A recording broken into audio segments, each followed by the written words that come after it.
Outlaw, Macho, Drive-In. Now, a lot of people are thinking that CM Punk will be in a all-white position. I think that's a waste of CM Punk because it's like you're gonna bring him in just to do a full white thing, but just in like a freelance style, like they did for like Chris Van Vliet or something, where it's like. Yeah, but if they bring in Punk as an analyst, like he was just doing that last year on backstage. Exactly. It's not groundbreaking unless they bring him back to it. It's not. He might not be in shape to or have the desire to wrestle anymore. I mean, it's been 7 years. You can still make him like a character. Yeah. Like when EW does this a lot where they bring in stars and they just have him like cut promos at first, like Jake Roberts just cutting promos. Eddie Kingston when he first came in. CM Punk can just work promos about people. Honestly, Punk, I would tell you what, I could see CM Punk if he's not gonna wrestle at all, which I don't know if that's true or not. If you remember, like back in the New Generation era, 96-ish, Mr. Perfect had this spot where he would just talk about like what happens. It was called the Perfect Point or something like that, where he would just like he would talk about what's going on or like a pressing issue in the company and say, "Got the point? That's perfect." And if you wanted to start something, you can start something off that. That would be perfect for CM Punk. Not the best use of him as an on-air character, but if you're gonna introduce him and not have him mix that much with wrestlers, this could be a good way. On another thing, I personally think more so than Rotunda, I think he would fit trying to put Dark Order into shape more than Rotunda, and they can keep trying to like deny him and everything. Like they're getting like maybe have a couple of them like maybe like break off from the Dark Order. Well, I mean, if he's going to be in there, at least one person is going to break off. Exactly, and so he comes in and he's like, how he's whipped groups into shape in the past, how he sees all this talent that's being wasted. That leads to a member breaking off and eventually having a match with, say, like Hangman Page or something. And this could work. And this could work as well. Like the one guy who's breaking up was talking to was called Cabana.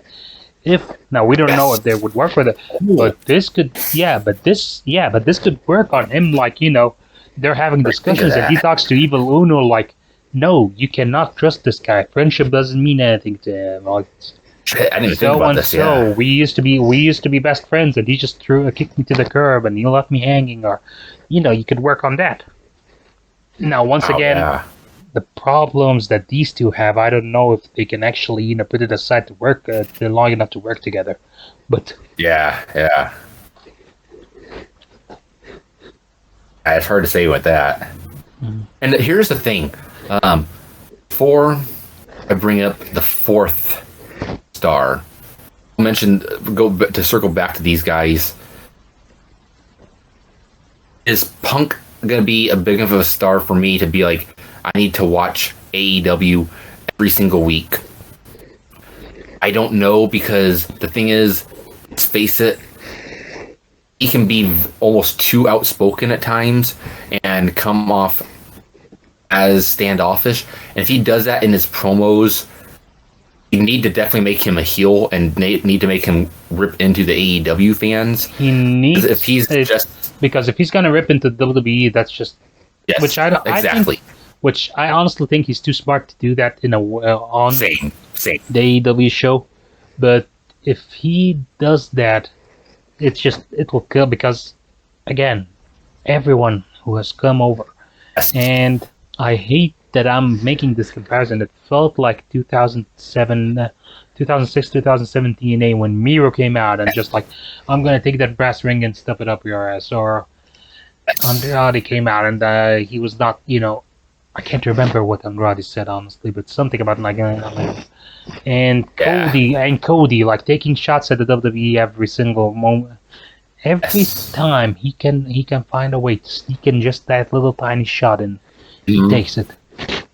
Yes. And God, like while we're on the subject, if he beats Black next week or this week, I'm honestly done. I just can't anymore. It's and that's the thing is to talk about the fickleness of the AEW fans. They don't get haha Cody wins is the same exact thing as haha Triple H wins, haha Roman wins, haha Cena wins. It's the same exact thing, except he's now beating the same stars that these fans. It's again. They used to say like Cena buries people. Name one the only person that. Name one person that got over that became a bigger star after losing to Cody. Yeah, exactly. There was no one, and the only person that beat Cody that actually made it, that only person that became a star after a Cody feud is the guy who beat him, MJF.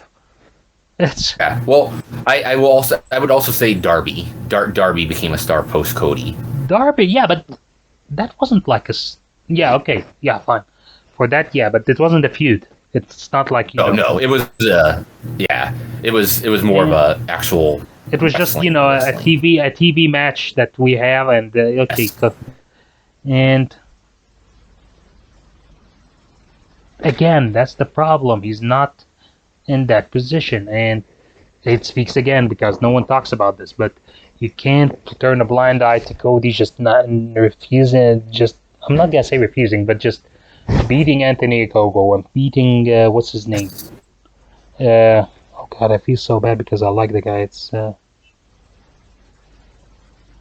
who's the leader of the factory? QT Marshall. Yeah, QT Marshall. Beating QT Marshall, beating Cody, beating Lance Archer. Yeah. Getting his win back from Brody Lee.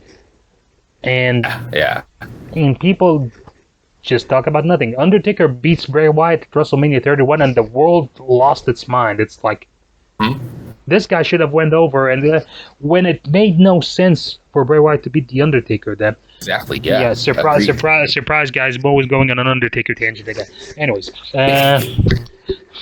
but it made no sense for Bray Wyatt to beat The Undertaker then because of the circumstances. The Undertaker had not been seen since the loss at WrestleMania 30. He is coming back. He's being reestablished. He had to win that match. Exactly. And Cody did not have to beat Anthony Ogogo. No. Cody did not have to beat Lance Archer. He did not. He definitely did not need to beat QT Marshall the way he beat QT Marshall. Yes. And that also, side note with that is that whole feud was just a cluster because it's like Gogo and Marshall should have been reversed in the order of the matches. He beat the boss, and then he went to the henchman, and then he went back to the boss. It's like, well, he beat that guy already. Why is he going back? Yeah, it was just odd. And that's the thing. It goes back to what I was saying with star power. It kind of goes back to what you were saying with Omega. Cody kind of got exposed in the past 2 years, and his star power isn't as strong as him and the Bucks. It is. No, it is not, and this is not. Again, this is not a knock on him as a wrestler. Or no, not at all. He's just not. It's just that he was banking on the name being bigger than it actually is. Yes, exactly. And when you said Wyatt, that brings up the second person, which is Wyndham Rotunda. Is he going to be a draw for me to make sure I watch AEW every week? Because AEW is a show that I will just a lot of times will watch the last half hour of, or like I'll watch if I know there's something really major happening. Otherwise, I'll just usually watch clips of it on YouTube. What I do is I watch it after it airs, but I zip through it.